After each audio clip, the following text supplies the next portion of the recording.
hindi ako bratinela o spoiled brat. Ang budget ng Pilipinas ay hawak lang ng Martin Romualdez. Yan ang katotohanan.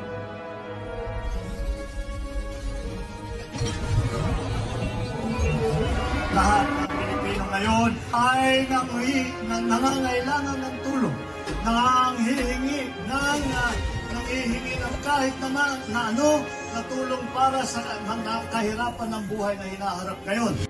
Hindi ko po makakalimutan na makita ang inyong mga ngiti, makita kayo ay mag-alamano, kayo ay sa inyong sigaw.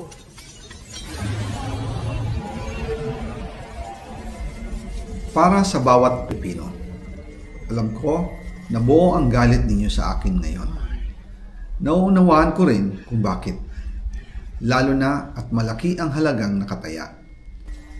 Pero bago kayo humusga, hayaan ninyong ipaliwanag ko ang buong katotohanan.